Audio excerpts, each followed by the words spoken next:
Hi, I'm Kai. Hi, I'm Jordan. And welcome to Craft Corner.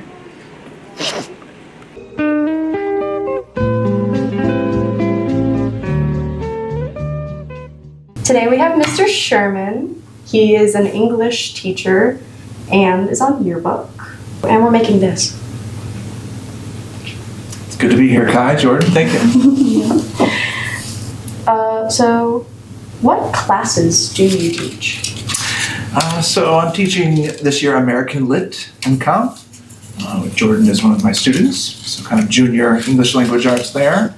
And then my kind of really favorite class, honestly, is the yearbook class that I advise. So it's a little bit more of me advising the students and a little bit more them kind of running the show on their own. Nice. But I just really enjoy the whole yearbook making process, design, copy, obviously writing I enjoy. Photography is not my strength, but of course I can appreciate a good picture like anybody. Lovely. What teaching methods do you use? So I like conversations with the class where we're discussing ideas or something important in the short story or novel that we're looking at. Those seem to be the most memorable often for students, is just quality conversations. So I think that's one of the methods I enjoy most. I like to give students project opportunities so they can be creative. With this whole new AI technological innovation thing that's happening, of course we're not sure what to teach you in some ways because we don't know what the world's going to look like because of the significant change. Right. But it seems like creativity will hopefully always be useful, regardless. So that's one of the reasons I think it's important to kind of try to include that in class. So I think those are my favorite methods and kind of approaches. Yeah, it's awesome. So when did you start teaching? January 2005 is where I started. I graduated in December 2004 from the University of Toledo, and I was actually I needed to pay the bills, and so, That'll do it. That will do it, yeah, that'll do it. And so I was substitute teaching, because if you have an undergraduate degree, you can be a sub. So I started subbing, and I happened to sub for a guy who had just been fired the day before. Wow. And so they kept me on for the whole week, and then asked me if I wanted to stay the rest of the year. And so I said yes. And after that, I had to go back and take some classes to get certification and licensure. But that's I kind of fell into it by happenstance. And this is during the Bush years, Bush 2 years, and we were at war, and I just felt like maybe I could help the world by sharing some wisdom, because I wasn't a fan of all these global wars that we were fighting at the time. And so that, I just felt like it'd be a good way to spend my life, I suppose. Yeah. What did you originally start teaching? Like what subject? Well, see, this is one of the subjects. One of the things about charter schools, and I don't want to talk bad about them because they're not all the same, right? Some charter schools are excellent, like the Arts and College Prep Academy, where I used to teach. But this first one I taught at, the Toledo Performing School, the Metropolitan Toledo School of the Performing Arts. Longest name Long ever. name. I know, right? It was a disaster. Oh My gosh, they were stealing money. The boss was, and it was. That's nuts. It was nuts. That's crazy. Wow. They actually stopped paying us in the middle of the year. I showed up to work. Isn't that illegal?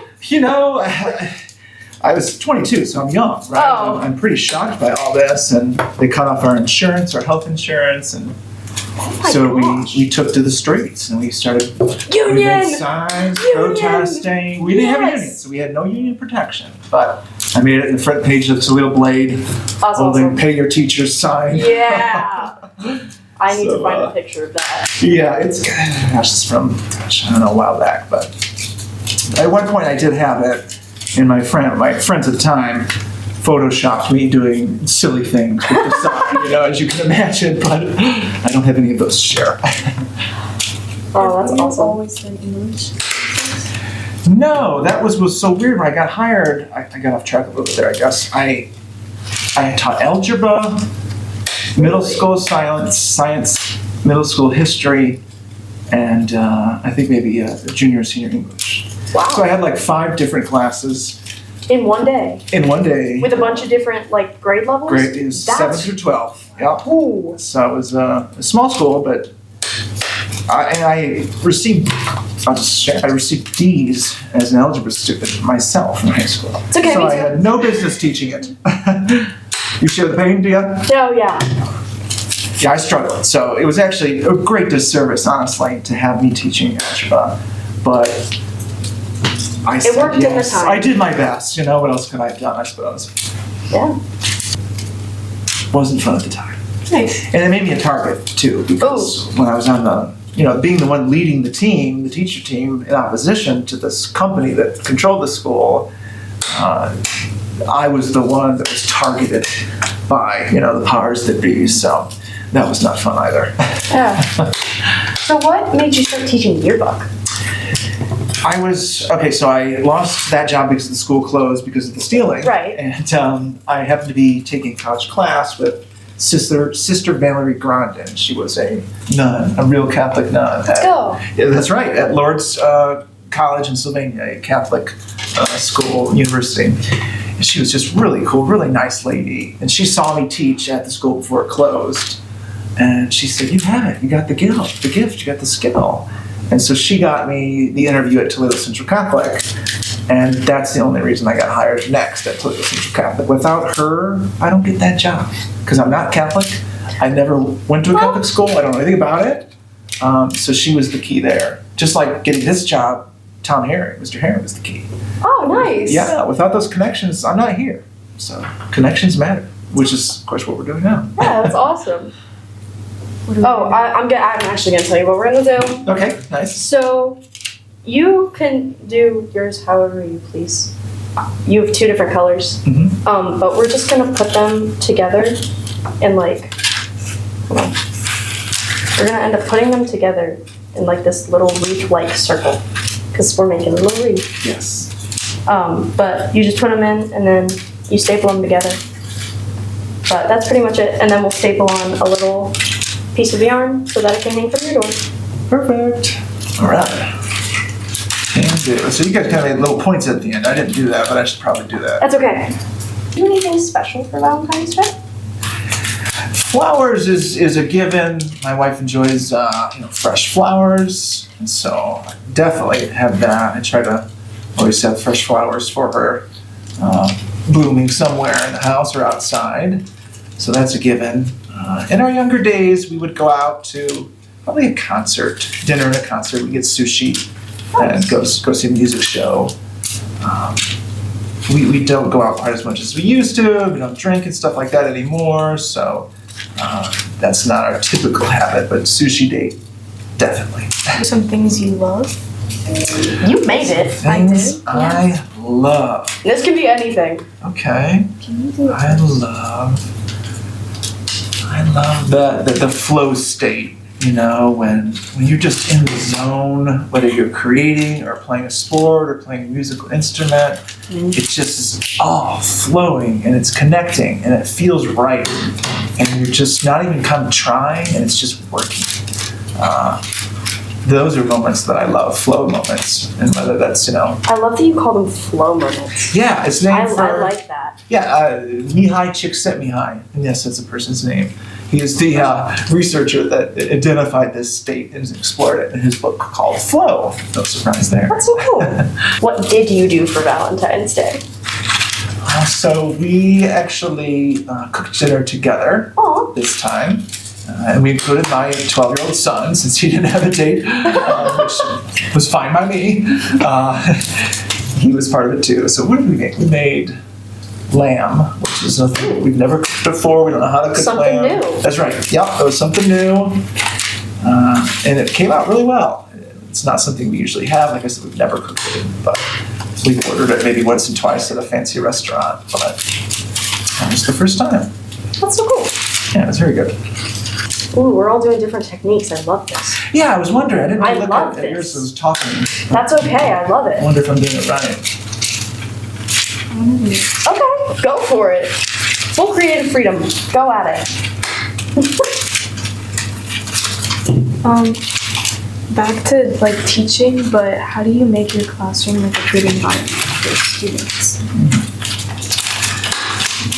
I was just actually throwing things out from my classroom yesterday because, as the years collect, you start adding stuff to the room you think might, I don't know, be useful or interesting. Decorations. Right, decorations. And then before you know it, you have clutter and junk everywhere.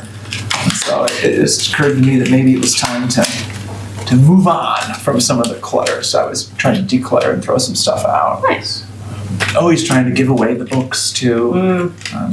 And I'll just advertise here on this. I have every book in the room. Please come take it, borrow it, keep it, give it to a friend. They're just sitting there collecting dust rather than being in the hands of students. So, an open invitation.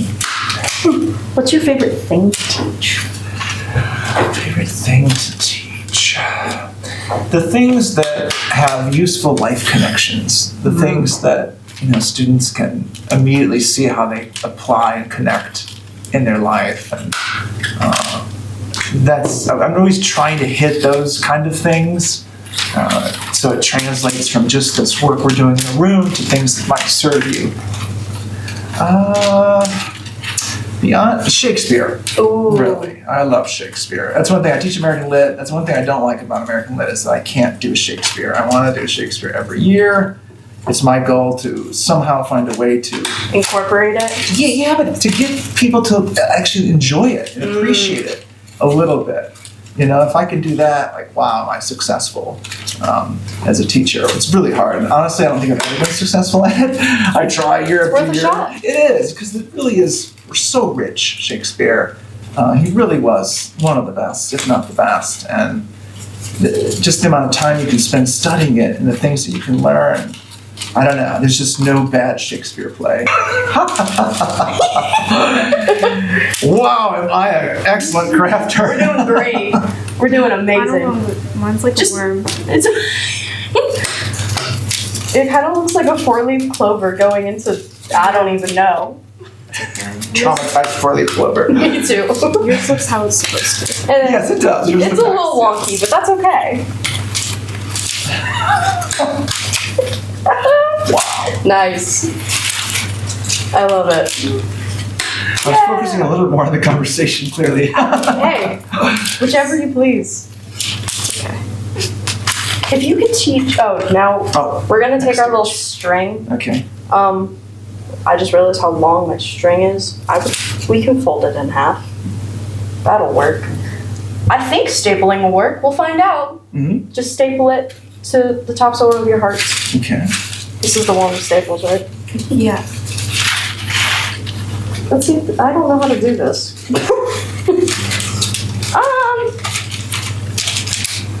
How would one do this? I don't know. I'm right-handed. I can't.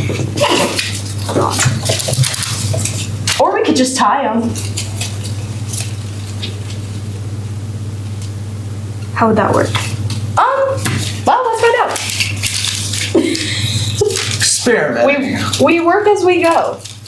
Life is an experiment, and This you're is a young fact. especially, right? You're all life scientists trying to figure it out and try something that doesn't work, try something else, and then back to the drawing board until you can figure it out, right? Over and over. That never ends.